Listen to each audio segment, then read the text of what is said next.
Nah, pengungkapan Taeyang sebagai pengganti Sage membuat orang-orang di agensi terkejut, utamanya si Sander dan anggota lainnya, karena mereka tahu kalau Taeyang adalah anak dari Seo, pemilik saham terbesar di sana. Ya, meskipun Taeyang punya kemampuan seperti Sage, tapi mereka ngecap kalau Taeyang pakai jalur orang dalam. Sementara Udin Wati jadi salah paham mengira Taeyang meninggalkan mereka karena hal itu. Berbeda dengan Sage yang ingin segera menghubungi Taeyang, tapi Bomi melarang. Karena walaupun ia shock berat, tapi ia sudah berjanji untuk tidak mengganggu karir Taeyang. Intinya sekarang mereka harus fokus dengan video cover mereka. Nah, dalam hitungan menit, video kemunculan Taeyang dengan lagu itu seketika viral. Tapi saat mencapai 300.000 penonton, trafficnya tiba-tiba mandek akibat video cover band Sage. Dan si Sander jelas mendukungnya. Selain karena cover mereka sangat bagus, ia juga terlanjur kecewa nggak dipilih sebagai pimpinan band. Ya, yang ngerti musik tentu tahu kalau aransemen cover itu lebih baik daripada band aslinya. Bahkan si Tonotoni mulai ngefans dengan band cover tersebut. Hal yang sama terjadi di agensi, di mana Bejo dan rekannya memuji cover itu membuat Gina marah. Harusnya mereka mikirin bagaimana cara mengembalikan promosi Taeyang. Nah, nggak cukup sejam, video mereka pun tembus 3 juta penonton. Dan sesuai janji, mereka pun nge-up video wajah, membuat orang-orang yang membenci terkejut, termasuk Tonotoni. Begitupun dengan Shijo dan lainnya. Tapi mereka tentu nggak bisa apa-apa, karena band yang masih diberi nama duo Sage itu terlanjur viral. Dan karena itu, mereka dengan bahagianya dapat kembali sebagai band kampus. Berbeda dengan Taeyang yang semakin dendam akibat nggak tahu masalah sebenarnya, meminta Shijo untuk menjadikannya artis yang melebihi Sage. Dan ia berjanji akan melakukan apapun. Alhasil, kompetisi di antara mereka pun semakin memanas, di mana besoknya Bomi dengan senangnya mengabarkan kalau mereka diundang tampil di sebuah desa, membuat mereka bersemangat. Tapi lah, malah dibayar pakai ubi dong. Kan si Wati jadi marah-marah, tapi Sage segera membela Bomi. Lagian, abis ini mereka akan tampil di tempat main ski yang bayarannya mencapai 5 juta won. Namun kelakuan Sage yang sejak tadi membantu Bomi tentu membuat Wati curiga, meminta barangnya diangkat juga. Padahal kan ada Udin yang setia di sampingnya. Nah, setelah 3 jam naik bus, sampailah mereka di sana. Tapi anehnya nggak ada yang peduli dengan mereka karena ya, Shijo memakai kekuasaannya untuk mencekal mereka, di mana Taeyang melangkah dengan sombongnya masuk ke ruangan itu. Bomi sih berusaha menjelaskan ke pihak yang mengundang, namun yang bersangkutan malah pura-pura nggak tahu. Pokoknya mereka hanya mengundang Taeyang hari ini. Taeyang sendiri sebenarnya nggak tahu masalah itu, segera bertanya kepada Shijo. Namun ya, Shijo benar-benar memanfaatkan ambisi Taeyang untuk menyingkirkan Sage dan Bomi. Sementara mereka jadi anak terlantar, tapi daripada sia-sia ke sana, mereka pun memutuskan untuk bermain saja.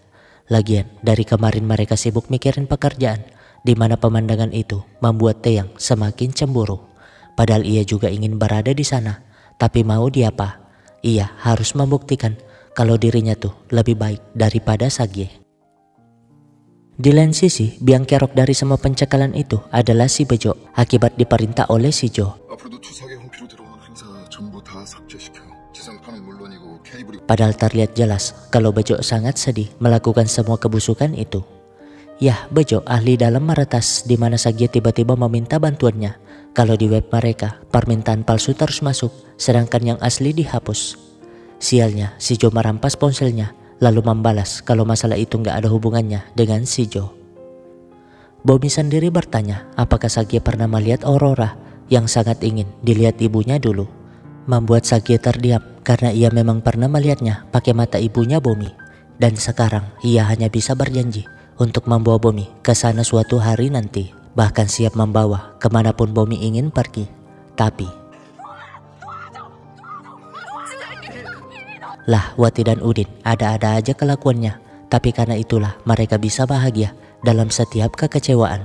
Hanya saja Sage takut jika suatu saat Bomi tahu tentang matanya itu.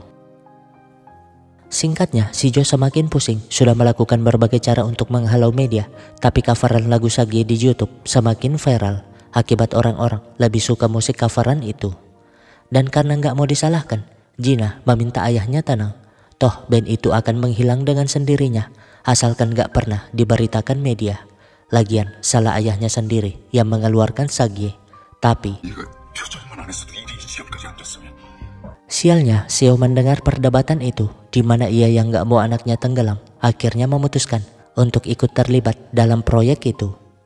Taeyang sendiri minta maaf kepada yang lain karena terlambat latihan, tapi mereka malah pergi begitu saja, karena memang gak menganggap Taeyang sebagai pimpinan.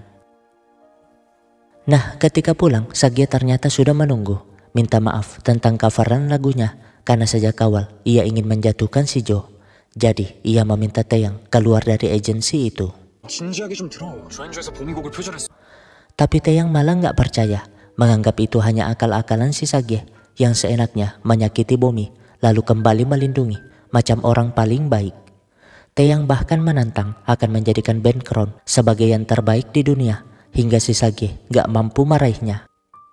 Nah, daripada kesal, Sagie pun membeli daging premium dan sayur hanya untuk si Bomi, ngendap-ngendap masuk rumah dan menyimpan daging itu di kulkas.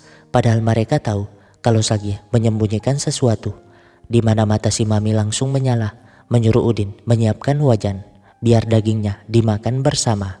Berbeda dengan si Wati yang semakin curiga karena setaunya dia, Sagie gak makan sayuran. Sagie sendiri menghubungi Bomi agar cepat tidur karena ia akan memasakkan daging besok pagi. Namun Bomi tiba-tiba membuka pembatas kamar mereka. Kan si Sagie jadi gugup, mengira Bomi mempersilahkannya macam-macam. Padahal mah Bomi hanya ingin memastikan tentang janji Sagie terkait kontrak mereka sebelumnya. Sagie sih berkata kalau si Jo pasti akan lebih keras menekan Bomi, tapi Bomi nggak peduli selama ada Sagie di sampingnya. Ia merasa dapat melakukan apapun. Hanya saja karena belum dapat membayar, Bomi menjadikan liontinnya sebagai jaminan. Ya, itu benda paling berharga yang dimiliki Bomi, dan Sagie yang ngerti itu tentu nggak rela menerimanya. Namun Bomi tetap memaksa. Alhasil Sagie pun setuju, bahkan memberi nama untuk agensi Bomi.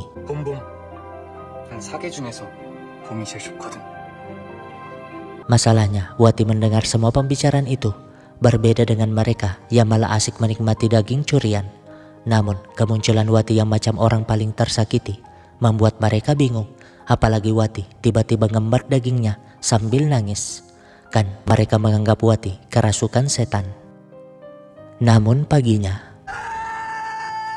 ya dagingnya ludes nggak tersisa, sehingga Sagie hanya bisa memberikan kopi khusus untuk Bomi. Nggak lupa memberikan syal biar Bomi nggak kedinginan. Alasan kalau Bomi adalah produsernya paling berharga, jadi nggak boleh sakit. Membuat Bomi terdiam karena yang dilakukan Sagie sama seperti yang dilakukan ibunya dulu ketika ia ingin berangkat ke luar negeri. Dan kenangan itu membuat Bomi sedikit tersenyum. Sagie sendiri menjidang mereka bertiga yang ngabisin daging untuk Bomi. Namun ya, Wati masih nggak terima. Pokoknya ia akan menghabiskan semua makanan untuk Bomi. Membuat mereka bingung, apa si Wati masih kesambet setan.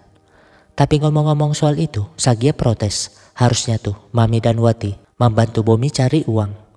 Mami sih pengen kerja, tapi nggak punya keahlian selain nyetir dan motret. Membuat Sagie kepikiran sebuah ide. Bagaimana jika si Mami menjabat sebagai manajer website mereka? Dengan begitu, mereka pun mengajak Mami belanja perlengkapan. Gak sadar dengan manajer Kang yang masih saja mengikuti. Setelahnya mereka beli mobil bekas yang semuanya dibayar pakai uang si Sagie. Ya, kali ini Sagie akan melakukan apapun demi kebahagiaan si Bomi. Di mana manajer Kang melaporkan itu kepada si Jo. Tapi yang dipermasalahkan si Jo adalah, ya, Jo marah mengapa si Kang masih saja menyimpan mobilnya. Padahal dulu ia menyuruhnya untuk menghancurkan mobil itu. Sehingga Kang pun minta maaf karena kemarin ia masih ingin memakainya. Menunjukkan video kalau ia sudah menghancurkan mobil tersebut. Tapi karena terlanjur kesal, Jo pun menyuruhnya menghilang dulu sampai ia membutuhkannya lagi. Di lain sisi, Taeyang lagi-lagi mengalami perlakuan yang sama. Padahal itu latihan sebelum GR untuk manggung entar malam. Tentu saja Taeyang protes, sehingga Sandar akhirnya mengungkap kekesalannya kalau Taeyang yang masuk lewat orang dalam gak pantas jadi pemimpin mereka. Di saat yang sama, Seo diwawancara karena telah menyelamatkan anggota dewan berkat operasinya, di mana Seo pun memanfaatkan kesempatan itu untuk mempromosikan putranya. Beralih ke Taeyang yang mendahului anggota lainnya. Pokoknya, ia akan melakukan semua cara biar mereka menerimanya. Buktinya, para penggemar meneriakkan nama Taeyang dibanding yang lain. Nah, orang tua yang sebelumnya diundur operasinya akhirnya meninggal. Namun Seo malah biasa saja karena menganggap orang itu gak memberi keuntungan kepadanya. Namun, lah Seo jadi pusing dong. Ternyata orang tua itu adalah orang terpandang di desa, bahkan punya harta 60 miliar yang akan diwariskan ke rumah sakit tersebut. Artinya Seo harus mencari cara agar pengabaiannya yang membuat korban meninggal tidak ketahuan.